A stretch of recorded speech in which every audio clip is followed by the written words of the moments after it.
그러면 먼저 고대국가의 지배체제라고 하는 단원에서 선사시대와 청동기시대 이 파트를 우리가 수업을 하도록 하겠습니다. 지금 이 파트는 우리가 역사를 나누는 데 있어서 역사를 인간이 그 문자를 발견하기 이전 시대 그리고 그 이후 시대로 이렇게 크게 나눌 수가 있는데요. 인간이 문자를 발견하기 이전 시대를 이제 역사 이전 시대다라고 해서 선사 시대라고 부르고 그 이후를 이제 역사 시대라고 부릅니다. 지금 여기서 보시면 표를 보실 수 있는데요. 이 교재에 있는 표를 보시면 크게 우리가 구석기 시대, 신석기 시대, 청동기 시대로 나누는 것을 살펴보실 수 있습니다. 지금 보시면 구석기라고 하는 시대 그리고 청동기라고 하는 시대까지 이렇게 되어 있는데요. 지금 현재 우리가 살고 있는 시대는 이제 철기 시대를 지나서 이제 살고 있다고 생각하시면 될 것 같아요. 자, 그러면 먼저 오늘은 구석기 시대를 살펴볼 거고요. 그리고 이제 신석기 시대의 내용 일부도 이제 같이 살펴보도록 하겠습니다. 자, 그러면 먼저 구석기 시대로 가죠. 여러분들이 중학교 역사 시간에 이미 그 선사시대에서 구석기, 신석기, 청동기 시대에 대해서 이미 다 배웠습니다. 물론 이제 학교에 따라서 조금 다르긴 하겠지만 2학년 때 배운 경우도 있고 이제 3학년 때 배운 경우도 있을 텐데 그때 나왔던 내용들에서 크게 벗어나지 않아요. 현재 우리 교과서상에서 보면은 자세하게 다루지 않은 부분이 이 부분이기도 한데요. 근데 이제 그 선생님하고 이제 우리 한성고등학교에 있는 다른 한 분 더 계시는 선생님하고 이제 논의한 끝에 아무래도 수능을 대비하기 위해서는 이 선사시대에 관련된 문제도 반드시 한 문제 정도는 출제가 됐었던 게 지금까지 수능이었기 때문에 2015 교육과정으로 바뀐 내용이라 하더라도 이 선사시대의 내용이 계속해서 출제될 가능성이 상당히 높다라고 생각을 했기 때문에 교과서에 있는 내용보다는 조금 더 많은 내용으로 교재를 통해서 배우게 될 테니까요. 그렇게 보시면 되겠습니다. 자, 그러면 우리 옛날에 배웠던 기억을 떠올리면서 같이 이제 하면 좋을 것 같아요. 구석기 시대다라고 얘기를 하면 이거는 뭐냐면 가장 큰 특징을 구석기 시대의 가장 큰 특징이 뭐냐라고 얘기를 하면 많이들 대답하는 게 이 뗀석기예요. 뗀석기를 얘기하면서 뗀석기를 사용했던 시기가 구석기 시대입니다 라고 얘기를 해요. 그런데 자, 그럼 좋아요. 그러면 뗀석기라고 하는 게 뭐냐면 크게 뭐 주먹도끼 우리 이제 그 주먹도끼 그러면 좀 여기 보시면 이렇게 생긴 걸 주먹도끼라고 합니다. 생김새로 봐서는 그냥 길거리에 굴러다니는 그냥 돌하고 큰 차이 없어 보이죠. 사실은 주먹도끼보다 좀 더 앞에 나왔었던 찌개라고 하는 도구에 비해서는 이 주먹도끼가 나름 발전한 모습이 있고요. 그리고 이제 쓴배찌르개라고 하는 형태로 해서 조금 더 한 단계 더 발전한 모습이라고 생각하면서 보시면 돼요. 그러면 자, 그럼 구석기 시대 한번 다시 볼게요. 주먹도끼를 사용했던 시기다. 그러면 구석기 시대에는 뭐 다른 건 또 뭐가 없느냐 그러면은 뭐 수렵집 어로도 했대요. 획득경제랍니다. 뭐 이동사회라서 뭐 동굴이나 막집에 거주하기도 했대요. 뭐 무리를 지어서 살았대요. 뭐 그리고 주요 유적지는 뭐 경기도 연천 전곡리, 공주 석장리, 뭐 충북 단양 금굴 등이 있대요. 지금 있는 이 내용들을 여러분들이 그냥 단순히 보면 다 외워야 돼요. 역사 과목을 별로 좋아하지 않는 친구들이 이제 얘기하는 역사 과목이 왜 싫으냐라고 했을 때 얘기하는 게 뭐냐면 너무 외울 게 많아요. 뭐 이것도 외워야 되고 저것도 외워야 되고 외워야 될 게 너무 많아서 뭐 되게 힘들어요. 지금 의욕적으로 선사시대 시작해서 구석기에 있는 내용 뭐 뗀석기, 주먹도끼 뭐 그다음에 수렵, 채집, 어로, 획득경제고 이동사회고 동굴이나 막집에서 거주를 했고 뭐 무리사회고 뭐 이런 거 다 외우고 시작을 하는데 우리가 역사 선사시대만 하는 게 아니잖아요. 선사시대 문제는 수능에서 한 문제 나옵니다. 그러면 수능 한국사 1번 문제 풀고 나서 이제 2번 문제 넘어가면 초기국가라던가 아니면은 그 다음에 나오는 뭐 고구려 백제 신라 같은 삼국시대 뭐 이런 얘기들 있는데 그거 다 외우려고 하면 너무 힘들어요. 그래서 외우는 게 너무 많아서 이제 소위 얘기하는 극혐 과목이다. 외우는 거 너무 많다 이렇게 얘기를 하는데 좀 다르게 설명을 드리면 한국사에 물론 외워야 하는 게 되게 많죠. 근데 외워야 하는 게 많지만 그렇지만 조금만 더 이해를 하고 공부한다고 생각을 해보면 그렇게 또 어렵지 않게 접근할 수 있는 과목이기도 합니다. 많은 친구들이 이미 예전에 이제 쌓아왔었던 그런 내용을 바탕으로 해서 이제 뭐 새롭게 더하는 과목이 아니라 지금 이번 우리 첫 시간부터 시작을 해서 열심히 하기만 해도 여러분들이 뭐 한국사로 인해서 인생에 발목 잡힐 일은 별로 없을 거라고 생각을 해요. 그래서 우리 고등학교 한국사 어떻게 보면 누군가에게는 마지막으로 한국사를 배우는 그런 내용이 될 수도 있는데 열심히 지금부터 시작해서 잘 쫓아온다면 여러분들이 한국사 잘할 수 있을 겁니다. 누구나 잘할 수 있습니다. 자, 그러면 접근을 좀 다르게 할게요. 구석기 시대에 가장 중요한 것은 구석기를 썼다, 뗀석기를 썼다 라고 하는 방식에서 좀 벗어나서 생각을 하겠습니다. 자, 구석기 시대의 가장 중요한 특징, 구석기 시대 그러면 이거는 반드시 알아야 돼 하는 거 한 가지만 꼽아보면 뭐를 꼽을 수 있을까요? 지금 힌트는 뗀석기는 아니에요. 자, 그러면 뭐가 제일 중요할까 이렇게 쭉 봅니다. 근데 이 구석기 시대를 상징할 수 있는 한 가지 뭘로 하면 좋을까요? 선생님은 이동사회로 하겠습니다. 자, 그러면 왜 이동사회를 외우는지 한번 볼게요. 지금 이 구석기 시대에는 무언가를 획득을 해야지 먹고 살 수 있어요. 우리 사는 데 있어서 먹고 사는 문제만큼 중요한 문제가 별로 없죠. 그러니까 구석기 시대에 살았던 사람들이 먹고 사는 문제를 해결하다 보니까 이동을 하는 거예요. 자, 우리 주변에서 우리 사람 말고 우리 주변에서 볼 수 있는 그런 생물들 한번 생각해 봅시다. 뭐 고양이, 뭐 비둘기, 뭐 이런 애들 생각해 보세요. 고양이가 먹이를 어떻게 구하죠? 비둘기가 먹이를 어떻게 구하죠? 뭐 비둘기가 곡식을 심어가지고서 추수를 해가지고서 이렇게 먹고 사나요?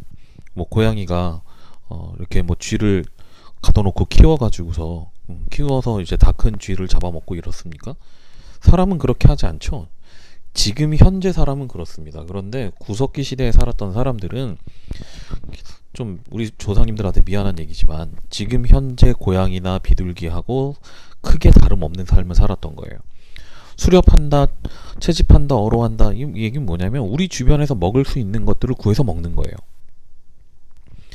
그러니까 뭐 옆에 과일이 있으면 과일을 먹는 거고, 뭐 곡식이 있으면 곡식을 먹는 거고, 뭐 그 옆에 뭐 개미 있으면 개미 먹는 거예요. 어떻게 해서도 먹고 살아야 되니까 주변에 있는 것들을 막 이제 먹으면서 살았던 시대가 바로 구석기 시대입니다. 그런데 문제는 우리 주변에서 이렇게 먹을 수 있는 것들이 항상 존재하는 게 아니죠. 우리 주변에 있는 먹을 것들 다 먹고 나면 그냥 이 자리에 가만히 앉아가지고서 굶어 죽을 걸 기다릴 수는 없잖아요. 그럼 어떻게 해야 돼요? 그렇죠. 바로 이동을 해야 됩니다. 다른 곳에 가서 또 주변에 있는 것들을 구해서 먹어야죠. 그래서 구석기 시대는 바로 이동하는 사회, 이렇게 이해를 하시면 됩니다. 주변에 있는 것들을 먹고 이동을 하는 거예요. 근데 마침 이때 사용했던 도구가 뗀석기, 주먹도끼, 집게, 순배찌개 같은 아주 간단한, 어떻게 보면은 한 도구로 여러 가지 목적을 사용할 수 있는 도구 하나, 이렇게 들고 다닌 겁니다. 다양한 형태의 도구들 갖고 있어 봐야 이동할 때 힘들기만 해요. 우리 돌로 만든 도구라는 얘기는 뭐냐면 돌만큼 무겁다는 얘기거든요. 근데 내가 이동을 하는데 뭐 종류별로 다 챙겨가지고서 이동한다고 생각해 보세요. 우리 여행 갈 때 이런 친구들이 있어요. 뭐 이런 부모님들 계셔요. 뭐가 필요할지 모르니까 다 챙겨가요. 그러면은 막 배낭이나 캐리어가 막 미어 터지거든요. 그런데 그걸 매일매일 숙소를 옮긴다고 한번 생각해 보세요. 그러면 여행이 아니라 이거는 고행이죠, 고행. 힘들려고 작정하고 가는 겁니다. 그래서 여행 자주 가고 즐기는 사람들은 짐을 조금밖에 안 싸요. 짐에 뭐 없으면은 뭐 다른 걸로 대체해도 되고 정 안 되면 거기서 사면 되거든요. 그러니까 구석기 시대 사람들이 도구는 한 종류가 밖에 없기 때문에 이거 잘 들고 다니면서 그때그때 씁니다. 그러니까 다양한 도구가 필요하지 않아요. 다양한 도구를 만들 능력도 없었고 그냥 이거 하나만 있으면 됩니다. 그래서 주먹도끼든 집게든 뭐 이렇게 들고 다니면서 썼어요. 자, 그러면 잠은 어디서 잤을까요? 이동을 하기 때문에 좋은 집에서 살 수가 없어요.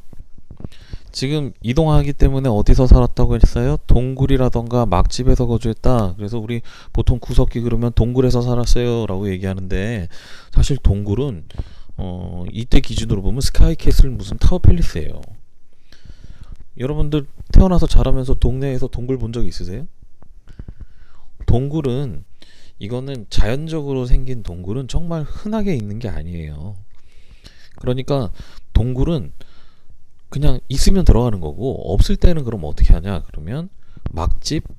이것도 주변에 먹을 게 꽤 있어서, 야 여기서 좀 있어야 되겠는데 싶으면 막집을 지었을 거예요. 이름이 막집이에요. 막 지었으니까. 그래서 막집입니다. 그래서 보통은 구석기 시대 사람들은 그냥 노숙한다고 생각하시면 돼요.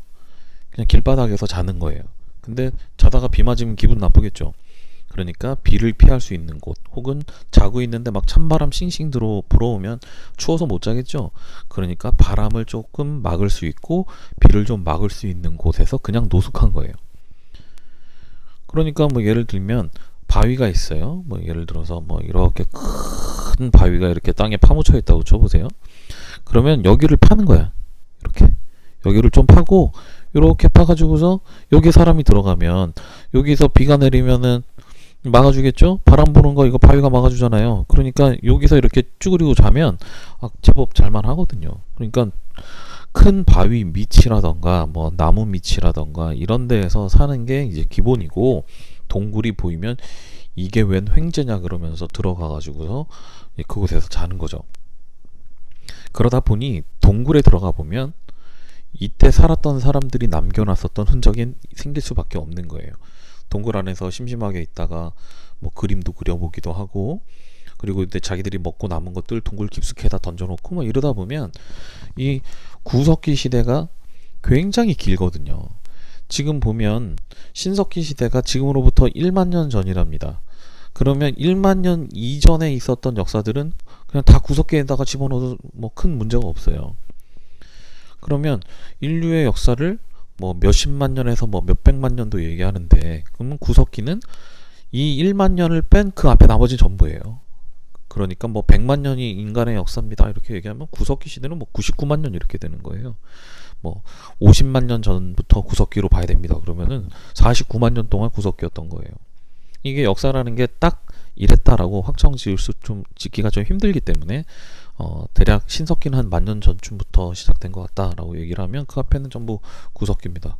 구석기 시대 사람들이 뭐 막집에 거주하고 뭐 혹은 나무 밑에서 살고 하다가 동굴 발견하면 동굴 들어가서 그곳에서 살았던 흔적들을 남기고 갑니다. 그러니까 지금 자연적으로 만들어진 동굴이 발견되면 들어가서 조심스럽게 땅 파봐야 돼요. 우리 이전에 발견했었던 구석기 시대 사람들이 한 차례가 아니라 여러 차례에 걸쳐서 이곳에서 살다가 떠나고 살다가 떠나고 살다가 떠나고 했을 확률이 굉장히 높아요. 그래서 이 구석기 시대의 그런 곳들이 유명하죠. 뭐 단양의 이제 금굴 같은 경우가 그렇게 되겠죠. 그래서 굴에서 이렇게 살았던 사람들이 이제 구석기 시대 사람들입니다. 당연히 무리를 지어서 살아야죠. 혼자서는 살기가 힘들죠. 만약에 나는 그냥 구석기 시대 사람이지만 그래도 나는 개인의 자유가 소중하고 저렇게 무리들 쟤네들이랑 무리 지어서 살기 싫어. 나는 그냥 나 혼자 잘났으니까 나 혼자 살 거야. 뭐 이런 구석기인이 있었다고 칩시다. 어떻게 됐을까요? 굶어 죽었을 겁니다. 그러니까 내가 매일매일 채집해가지고서 채집에 성공해서 삶을 이어간다는 게 힘든 사회예요. 무리로 있으면 장점이 뭐냐면요. 일단 내가 오늘 아무것도 못 구했지만 우리 무리에 누군가가 먹을 걸 구해오면 나눠 먹을 수 있어요. 그렇기 때문에 나눠 먹는 게 생존을 이어가는 방법이에요. 이거는 신석기까지도 마찬가지입니다. 그래서 나 혼자 욕심내고 나 혼자 많이 먹어야지라고 하면 그냥 그 사회 자체가 무너져서 없어져요.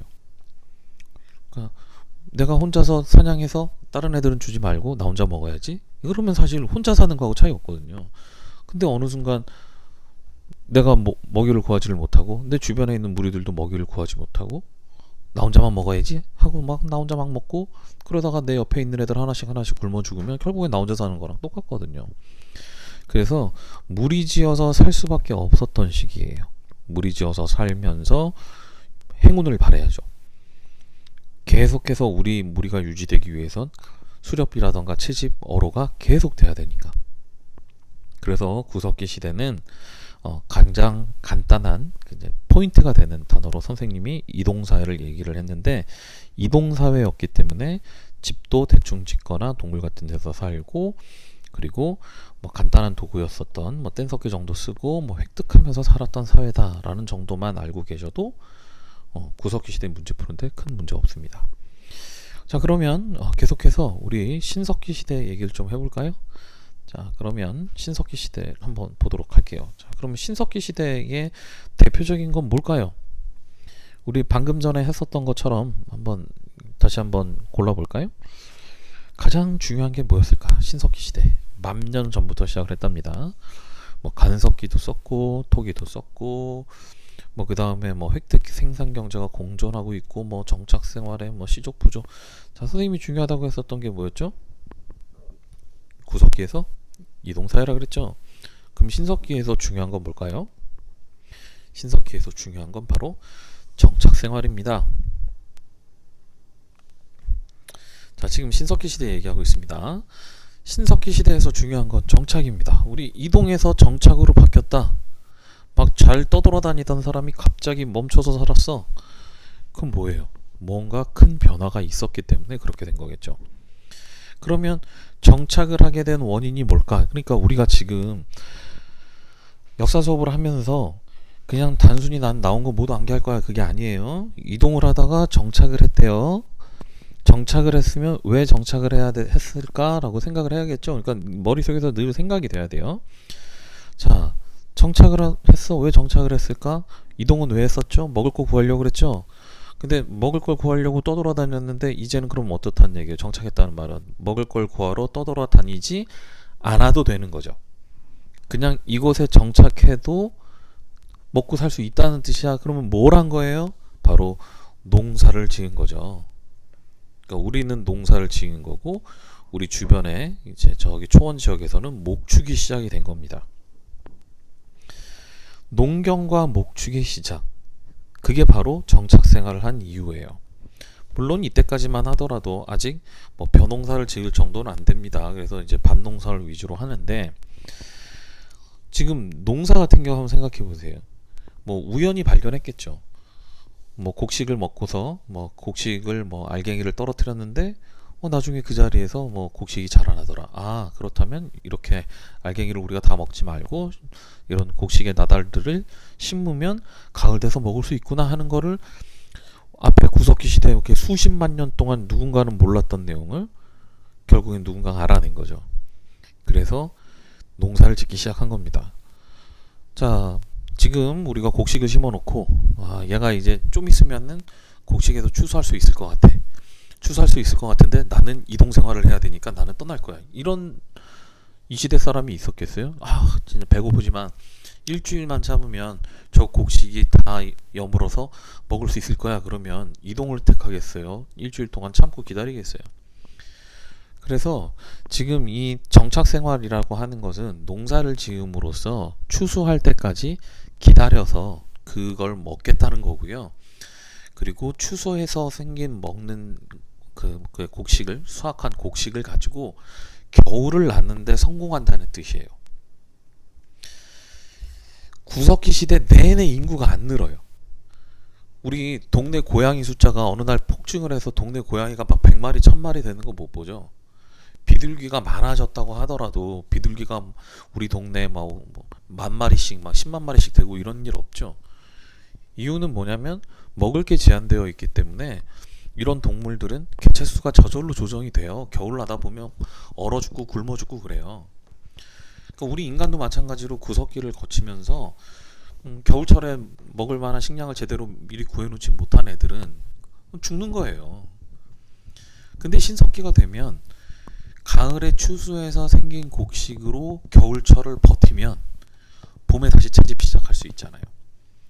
그래서 이때 처음 농사 지으면서부터 뭐 농사가 잘 되고 막 이런 게 아니라 봄, 여름, 가을까지는 채집해서 먹고 살고 가을에 추수한 걸로 겨울을 날 수 있게 되면서 인구가 이제 폭증하기 시작을 합니다. 그래서 신석기 시대부터 우리가 이거를 신석기 혁명이라고 불러요. 신석기 혁명 혹은 다른 말로는 농업혁명이라고 불러요. 농업을 짓기 시작을 하면서 혁명적인 인류 사회의 변화가 생겼다는 거예요. 겨울철이 이제 무섭지 않아요. 겨울철에 먹을 거 다 준비되어 있어요. 게다가 이곳에 정착을 하니까 집을 제대로 짓죠. 그래서 옴집이라고 하는 제대로 된 집을 짓습니다. 땅을 좀 일부 파가지고서 그 위에다가 이제 우리나라를 기준으로 얘기하고 있는 거예요. 우리나라의 경우에는 땅을 좀 파서 이제 그 차가운 기운이 안으로 들어오지 못하고 그리고 지열을 이용할 수 있도록 옴집을 만들고 그 안에다 난방과 조리를 할 수 있는 화덕 시설을 갖추고 그리고 저장 시설을 갖추게 됩니다. 저장이 가능해졌다는 얘기는 뭐예요? 먹고 남는 게 생겼다는 거거든요. 이게 먹고 남는다는 말은 겨울철에 먹을 것들이 남았다는 얘기예요. 충분하진 않아요. 겨우 안 죽을 정도예요. 그래서 신석기 시대가 되면 저장 시설을 갖추게 되는데 그 저장을 하는데 사용했었던 것들의 대표적인 게 바로 여기 나오는 톡이죠. 우리 배달 음식 같은 거 시켜 먹고 엄마가 요리해가지고서 반찬 만들어서 남으면 어떻게 해요? 구체적인 이름은 얘기할 수 없지만 삐앤락이나 이런 데다가 집어넣고 냉장고에 넣잖아요. 그러면 가을에 추수를 해가지고서 음식이 생겨서 그거를 보관을 해야 된다 그러면 그 당시 사람들은 뭘 만들었어요? 바로 토기를 만든 거예요. 그래서 저장도 하고 그리고 토기에다가 가열을 하면 조리도 가능하죠. 그래서 토기라는 게 나오게 된 겁니다. 이 토기들 이동하면 다 깨졌겠죠. 구석기 시대 사람들은 만들었어도 들고 다니다 다 깨졌을 거예요. 근데 정착하니까 이런 토기 같은 거 만들어서 잘 쓰면 오랫동안 저장도 할 수 있고 조리도 할 수 있죠. 그 대표적인 게 뭐예요? 바로 빗살무늬 토기죠. 예, 이거는 형광펜으로 칠해야 되겠네요. 빗살무늬 토기입니다. 우리 여기 밑에 다시 한번 가서 볼까요? 예, 바로 이겁니다. 빗살무늬 토기. 자, 빗살무늬 토기를 보시면 빗살무늬 토기의 특징은 뭐냐면 여기 아래쪽이 이렇게 오목하게 이렇게 돼 있죠. 이거를 이제 뭐라고 얘기하냐면 도토리 밑 모양이라 이렇게 얘기해요. 우리 도토리 보면 도토리 아래가 이렇게 돼 있잖아요. 그래서 이렇게 아래로 형식으로 돼 있는 요걸 이용을 해서 이렇게 바닥에다가 이렇게 모래사장 같은 데에다가 이제 꽂아서 사용을 했다. 이렇게 얘기하기도 하고요. 학자에 따라서는 다른 방법으로 썼다고 얘기하는 사람들도 있습니다만 대체로 모래사장에 꽂아서 썼다 이렇게 얘기들을 합니다. 자, 이거 빗살무늬 토기 잘 봐주세요. 이 빗살무늬 토기 그리고 우리가 시험을 얘기를 안 할 수가 없죠. 공부를 하면서 시험 얘기를 안 할 수가 없으니까 이 빗살무늬 토기 같은 경우에는 기출로서 상당히 많이 나왔었기 때문에 이거 잘 기억을 해두시길 바랍니다. 빗살무늬 토기, 예. 원래는요 여기 확대해서 보면 이런 무늬가 있어요. 이렇게 이런 무늬가 요런데 이렇게 확대해서 보면 이런 무늬가 있어요. 근데 이런 무늬들이 빗살무늬라고 하는데 시험을 출제할 때는 이걸 빗살을 보여주기가 힘들잖아요. 인쇄 상태가 나쁘면 안 보이니까. 그래서 이렇게 밑에 있는 이렇게 그 도토리 아래 모양처럼 생긴 이 부분을 통해서 저거 빗살무늬구나, 빗살무늬 토기구나 하고 이제 알아보시면 되는 거고요. 그렇게 빗살무늬 토기를 알아보면 신석기 시대를 물어보는구나 이렇게 하시면 됩니다. 원시 무늬 없는 토기 이런 것들도 있긴 하지만 시험에서는 안 나와요. 원시 무늬 없는 토기하고 다른 토기를 구분할 수 있는 사람이 거의 없거든요. 특히 이런 사진 놓고서 원시 무늬 토기하고 여기 있는 무늬 없는 토기하고 구별해봐라. 이거 어떻게 구별합니까? 우리 못하죠. 그래서 시험 문제는 지금 여기 나와 있는 것처럼 빗살무늬 토기를 중심으로 해서 하니까 여러분들도 거기에 맞춰서 준비하시면 돼요. 자, 그래서 이런 토기를 통해서 먹고 남는 것들을 이제 막 저장을 하죠. 그러다 보니까 이제 도구가 좀 더 다양해집니다. 자, 정착을 하니까 내가 도구를 많이 만들어도 들고 다닐 거 걱정할 필요가 없어요. 그러니까 주먹도끼로 사람도 치고 사냥도 하고 그걸로 긁기도 하고 여러 가지로 썼는데 굳이 그거 하나로 다양한 용도로 쓸 필요가 없는 거예요. 뭐 이럴 때는 칼 모양이 좋고 저럴 때는 도끼 모양이 좋고 뭐 그거는 사용하다 보면 모든 곳에 활용할 수 있다는 뜻은 반대로 얘기하면 모든 것에 활용할 때 불편하다는 뜻이거든요. 그래서 신석기 시대가 되면 모든 것에 활용하는 하나의 도구보단 여러 가지 목적에 맞는 용도에 적합한 도구들을 만들었습니다. 그걸 만들기 위해서 어떻게 간석기가 활용이 되기 시작을 하죠. 간석기. 갈아서 만들었다고 해서 간석기입니다. 이때 뭐 화살촉 같은 모양으로 만들기도 하고 뭐 갈판, 뭐 갈돌과 갈판, 뭐 여기 나와 있습니다. 갈돌과 간판 같은 이런 걸 통해서 농사지은 곡식들의 껍질을 벗기는 거예요. 껍질을 까는 도구가 따로 만들어졌고요. 그런가 하면은 여기 밑에 있는 돌갱이, 돌보습, 돌삽 같이 돌로 만들어서 쓸 수 있는 것들은 다 돌로 만들어서 씁니다. 이 도구들은요, 청동기 시대가 돼도 마찬가지입니다. 나중에 청동기 시대에 다시 얘기를 하겠습니다만, 이때 사용했었던 도구들이 청동기까지도 계속 사용이 되면서 신석기 시대 이후까지도 영향을 줍니다. 그리고 이제 이때 뭐 사람들 뭐 시족도는 부족 공동체라고 얘기를 하는데, 이때의 무리 사회보다는 좀 체계가 갖춰진 거죠. 그래서 이제 같은 혈연 관계를 갖고 있는 비슷한 혈연 관계를 갖고 있는 사람들끼리 한 곳에서 정착해 가면서 살았던 시대가 이제 바로 신석기 시대입니다. 자, 정리 한번 할게요. 신석기 시대의 특징은 뭐다? 정착 생활을 했다. 왜? 농경을 했으니까, 농사를 짓기 시작했으니까 정착을 했다. 그러니까 농사를 지어서 겨울을 날 수 있게 됐고, 그러면서 신석기 혁명, 농업혁명이라고 하는 것처럼 인구가 폭증하기 시작을 해요. 자, 그리고 이렇게 한 곳에 정착해서 살면서 뭐 집도 제대로 짓고 음식 같은 거 제대로 짓고 살고, 그러다 보니 도구도 다양한 도구가 필요해져서 간석기를 이용해서 다양한 도구를 만들었었다. 이 정도만 신석기 시대에 대해서 감을 딱 잡고 있고, 빗살무늬 토기가 신석기를 대표하고 있으며 생긴 모양은 아까 전에 살펴봤던 것처럼 이렇게 도토리 아래 모양으로 생겨 있다라는 것만 기억하고 계셔도 구석기, 신석기 문제를 가지고서 여러분이 틀릴 일이 없을 겁니다.